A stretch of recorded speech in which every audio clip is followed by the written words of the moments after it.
Match number 27th Sunrisers Hyderabad versus Punjab కింగ్స్ల మధ్య జరుగుతుంది. ఈ మ్యాచ్ శనివారం నాడు ఏప్రిల్ 12న సాయంత్రం 7:30 గంటలకు Rajiv Gandhi international cricket stadium హైదరాబాద్లో జరగనుంది. ఇది ఇలా ఉంటే ఈ రెండు జట్ల ప్లే ఆఫ్ అవకాశాలు ఈ విధంగా ఉన్నాయి. పంజాబ్ కింగ్స్ జట్టు ఇప్పటి వరకు 4 మ్యాచ్లు ఆడి 3ట్లో విజయం సాధించి ఒక మ్యాచ్లో ఓటమి పాలై 6 పాయింట్లతో 4వ స్థానంలో కొనసాగుతుంది. పంజాబ్ జట్టుకి ఇంకా 10 మ్యాచ్లు మిగిలిన్నాయి. 10 మ్యాచ్లో 5ట్లో విజయం సాధిస్తే ప్లేఆఫ్స్కు అర్హత సాధిస్తుంది.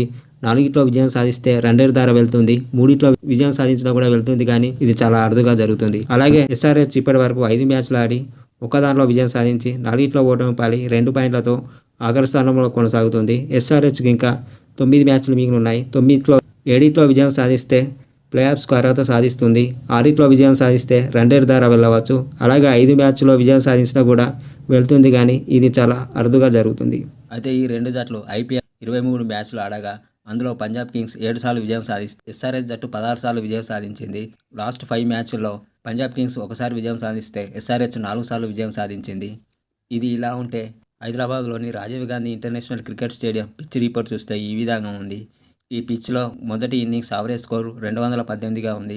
సెకండ్ ఇన్నింగ్స్ యావరేజ్ స్కోర్ 204గా ఉంది. ఇక్కడ బ్యాటింగ్ ఫస్ట్ చేస్తే విన్నింగ్ శాతం 54%గా ఉంది. ఇక్కడ సెకండ్ ఇన్నింగ్ బ్యాటింగ్ చేస్తే విన్నింగ్ శాతం 46%గా ఉంది. అయితే హైదరాబాద్లోని ఉపరితలం బ్యాటింగ్కు అద్భుతంగా ఉంటుంది. ఉపరితలం నునుపుగా మరియు గట్టిగా ఉంటుంది. గొప్ప వేగం మరియు బౌన్స్ను అందిస్తుంది. బ్యాట్స్మెన్లు తమ సామర్థ్యాలను నమ్ముకొని పెద్ద షాట్లకు వెళ్ళవచ్చు. అలాగే ఈ మధ్య ఈ పిచ్ బౌలింగ్ కూడా అనుకూలిస్తుంది. అయితే టాస్ గెలిచిన జట్టు ముందుగా బౌలింగ్ ఎంచుకునే అవకాశాలు ఎక్కువగా ఉన్నాయి. అయితే ఎస్ఆర్హెచ్ వెస్ పంజాబ్ కింగ్స్ మధ్య జరిగే ఈ మ్యాచ్ ప్రిడిక్షన్ కనుక చూస్తే ఈరోజు ఎస్ఆర్హెచ్ జట్టు గెలిచే అవకాశం ఎక్కువగా ఉంది.